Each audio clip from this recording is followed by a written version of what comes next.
एक खान साहब से, पठान साहब से एक आदमी बोला कि भाई आपकी उम्र कितनी है? बोला 30 साल। बोला अच्छा ठीक। 3 साल के बाद फिर उसको पूछा गया भाई आपकी उम्र कितनी होगी खान साहब? बोला 30 साल। 30 साल? ये तो 3 साल पहले आपसे पूछे थे। 3 साल। फिर 3 साल में पूछा गया कि खान साहब आपकी उम्र? बोला 30 साल। बोले रे बा ये तो 30 से आगे नहीं बढ़ा।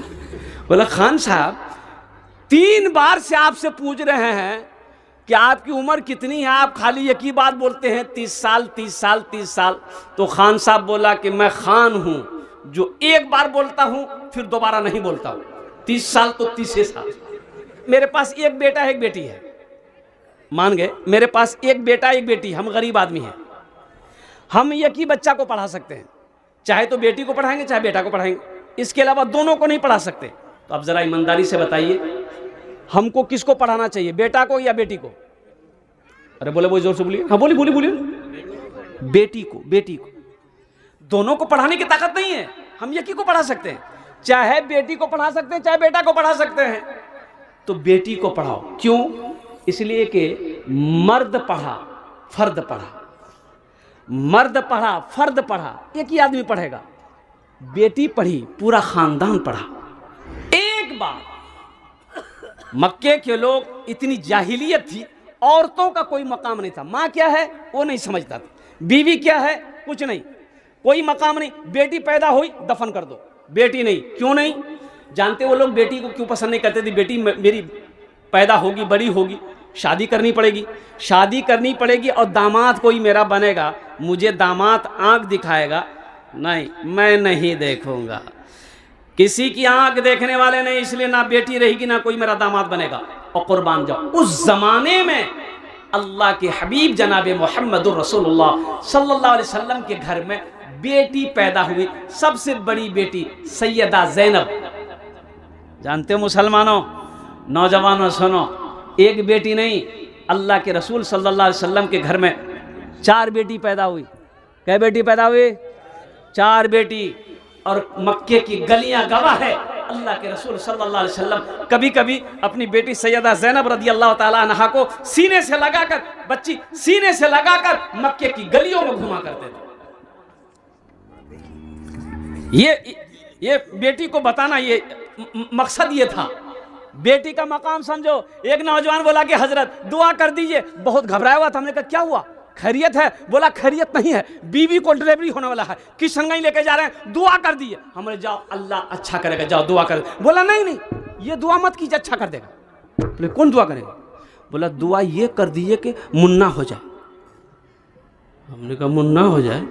अरे मुन्ना हो कि मुन्नी हो, ये तो अल्लाह ने देगा। बोला नहीं हजरत मुन्ना हो, दुआ कर दे। जाओ देखो अल्लाह क्या करता है। वो गया हॉस्पिटल बेचारा, तो बाद नमाज मगरिब उसको फ़ोन किया, फ़ोन उठा ही नहीं रहा। 2 बार 3 बार 4 बार 5 बार किए, रिंग हो रही, उठा ही नहीं रहा। परेशान हो गए, भाई आखिर बात क्या है, माजरा क्या है, कुछ तो खैरियत है। फिर देखते कुछ देर के बाद वो फ़ोन किया। हमने कहा अल्लाह का बंदा फ़ोन उठा काहे नहीं रहा है, खैरियत तो है? बोला खैरियत नहीं है। हमने क्या हुआ, कुछ हुआ क्या? हमने कहा क्या हुआ, कुछ हुआ? बेटा हुआ कि बेटी हुई? बोला वही जो नहीं होना तो वही हुआ, बेटी हुई। अल्लाह के रसूल सल्लल्लाहु अलैहि वसल्लम इरशाद फरमाते हैं कि तुम्हारे पास बेटी है बेटा है, किशनगंज गए, किशनगंज गए, अरे किशनगंज बगलो छे ना, आपने गिलेन अब घर का सामान ले लिए, कुछ बच्चों के लिए ले लिए, सौदा लीजिए ना। लेकिन कुछ लोग करते क्या है, 5 बेटी के बाद 1 बेटा हुआ, वो मुन्ना 5 बेटी के लिए पापड़ लेगा, 2 टका करे पापड़। अब बेटा के लिए लेगा रसगुल्ला। आहा, बाप जैसे ही घर के अंदर में दाखिल हुआ, बच्चियां भी दौड़ कर आई, बेटा भी दौड़ कर आया, बच्चियों को पापड़ दे दिया, ले जा जा जा। बेटा को बोले मुन्ना रसगुल्ला का रसगुल्ला। वही मना नहीं है, लेकिन यहां पर तुम बेटी को नजरअंदाज कर रहे हो। हक तो यह है कि औलाद को एक नजर से देखो। यहाँ पर और सुनो सुनो, अल्लाह के रसूल सल्लल्लाहु अलैहि वसल्लम हज़रत फ़ातिमतुज़ ज़हरा रदी अल्लाह ताला अन्हा, सबसे छोटी बेटी, आपने कहा लख्ते जिगर है, फातिमा मेरी लख्ते जिगर है। और सुनो मुसलमानों सुनो, बेटी के हिस्सा मत खाना। ब्याह करा दिए, हिस्सा खत्म, जमीन खत्म, हिस्सा दो, सिर्फ बेटे को हिस्सा मत दो। बेटा का 1 टका है, बेटी का 8 आना है, दो। हजरत फातिमा ज़हरा रदी अल्लाह ताला अन्हा जब अपने घर जाती थी, दरवाजे पे दस्तक दी, उम्मे यमन दरवाज़ा खोली जो बांधी थी, तो अल्लाह के रसूल सल्लल्लाहु अलैहि वसल्लम देखते कि फातिमा आ रही, खड़े हो जाते थे। देखो बेटी आ रही, बेटी आ रही है, खड़े हो जाते थे, खड़े हो जाते थे, चंद कदम आगे बढ़ते थे, बेटी फातिमा, फातिमा आ गई, चंद कदम आगे बढ़ते थे। और जैसे फातिमा करीब होती, कुर्बान जाओ, अल्लाह के रसूल सल्लल्लाहु अलैहि वसल्लम पेशानी पे बौसा देते और सबसे पहले बेटी फातिमा को बिठाते थे, फिर बाद में बैठते थे।